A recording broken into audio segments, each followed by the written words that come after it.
ang daming pera na napupunta na dapat pagbago, pag-upgrade sa mga daanan natin.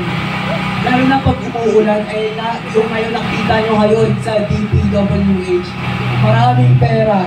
Ilang trilyong pesos ang hindi nagagamit.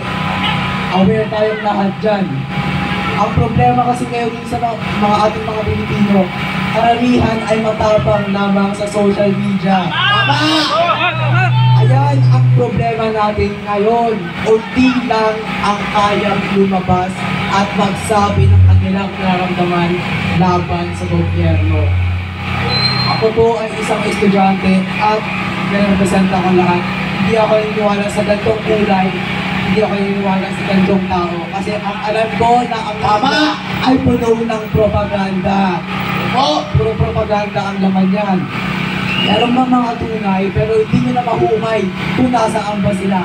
Kasi kahit sino, pwede na mag-release ng information patungkol sa gantong tao at patungkol sa ganyan. Ang aking itinagagalit ay pwede ayusin ang Pilipinas. Papabahan para sa mga bata, para sa matatanda, para sa mga babae, para sa mga lalaki, para sa lahat ng Pilipino. Lahat to ay kaya natin mabago kung tayo lamang ay mag-iisa-isa. Tama!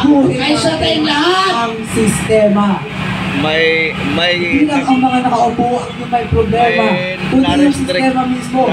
Isipin nyo, para itong bahay na maraming butas. At tayo dito pa rin tumitira. Nag-aayos man sila, pinabago man nila yung buhok. Ayan mo siya, baka na siya salita nga hindi ko talaga itong mga butas at dapat ito ay hindi natin tinitirahan. Hindi natin pwede nagsisihin na bakit pag pinalitan natin to may kurap ulit.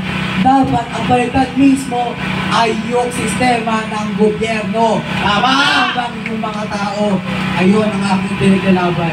Nagsusulat ako ng libro patungkol dito at aking i-release ito pagkatapos ko na sinabi ito. Para sa mga Pilipino, sabihin ba nila, nagsulat nito ay bata lang. Oo, sabihin natin, bago lang talaga ako. Pero isa akong bata nakakaranas ng mga inequality dito sa Pilipinas. Nakikita ko ito lahat sa mga nagtatrabaho, mga nakakasabay ko sa train, sa MRT siksikan na walang disiplina. Pwede natin baguhin yung train kung meron lang tayo maayos na fundings. Ang daming siksikan. Kaya ngayon, pagkita nyo, ang traffic. Bakit traffic? Pwede naman nila ayusin yan. Pwede sila magkaroon ng mas magandang sistema. Pero hindi ito nangyayari. Galit na ba kayo mga Pilipino? Galit! Galit na ba? Sabi ko kayong galit kayo. Galit! Gusto nyo pa ng pagbabago? Gusto!